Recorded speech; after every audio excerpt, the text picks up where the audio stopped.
ব্রিজের উপর দিয়ে হাঁটছিলাম আর মনে মনে ভাবছিলাম, আমার আর বুঝি চাকরি হবে না। মামা খালু চাচা কেউ না থাকলে এখন চাকরি পাওয়া বড়ই দুষ্কর। ভাবতেছি কালকে থেকে একটা রিক্সা নিয়ে বের হব। কথাগুলো ভাবতে ভাবতে আনমনে হাঁটছিলাম। কথাগুলো ভেবে সামনের দিকে তাকাতেই দেখি একটা মেয়ে ব্রিজের রিলিংয়ের উপর দাঁড়িয়ে আছে। বোধহয় মেয়েটি সুইসাইড করার চেষ্টা করছে। আমি সেইখান থেকে দৌড়ে মেয়েটির কাছে যেতে যেতে লাফ দিয়ে পানিতে পড়ল। কিছু বুঝে ওঠার আগে আমিও পানিতে ঝাঁপ দিই। নদী থেকে মেয়েটিকে তুলি। অনেক পানি খাওয়ার ফলে পেটটাও ফুলে আছে। পেটে চাপ দিলে মুখ দিয়ে পানি বের হচ্ছে। এইভাবে অনেকক্ষণ পেটে চাপ দিয়ে পেটের ভিতর থেকে সবগুলো পানি বের করি, তবুও মেয়েটির জ্ঞান ফিরে আসে না। হঠাৎ কাশতে কাশতে মেয়েটির জ্ঞান ফিরে আসে। চোখ টিপ টিপ করে সামনের দিকে তাকাই।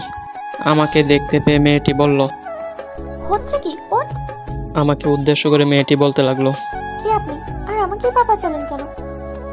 আর অমনি আমি মেয়েটির গালে ঠাস করে একটা থাপ্পড় লাগিয়ে দিই। মেয়েটি ঝলঝল চোখে আমার দিকে তাকিয়ে আছে। তখন মেয়েটির শরীরের দিকে তাকিয়ে দেখি ওড়না নাই। নদীতে তাকিয়ে দেখি ওড়না পানিতে ভাসছে, তার সঙ্গে আমার 20 বছরের সাধনা সার্টিফিকেটগুলো। পুনরায় আমি আবার নদীতে ঝাঁপ দিয়ে মেয়েটির ওড়না আর আমার সার্টিফিকেটগুলো কুড়িয়ে নিয়ে আসি।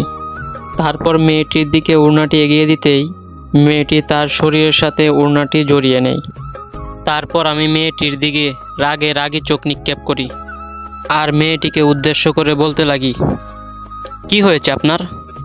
এমন কি দুঃখ যে সুইসাইড করতে যাচ্ছিলেন? আপনার পোশাক আশাক দেখে তো মনে হচ্ছে আপনি অনেক ধনী ঘরের মেয়ে। তাহলে এমন ভুল পদক্ষেপ কেন নিতে চেয়েছিলেন?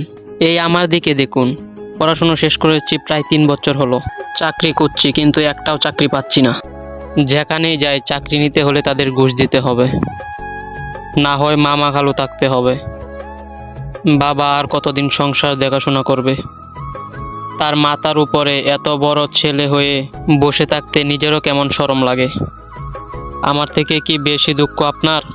সেখান থেকে আমি তো একবারও সুইসাইড অ্যাটেন্ড করার চিন্তা করি না।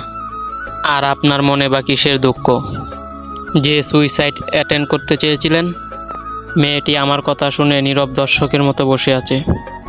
মেয়েটির চোখ দিয়ে অঝরে পানি বের হচ্ছে। মেয়েটির এমন কান্না করা দেখে আমি বাকরুদ্ধ হয়ে পড়ি।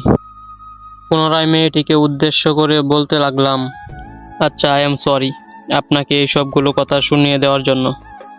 আপনার কি এমন সমস্যা যে সুইসাইড অ্যাটেন্ড করতে গিয়েছিলেন? মেয়েটি একটি স্বস্তির নিঃশ্বাস নিয়ে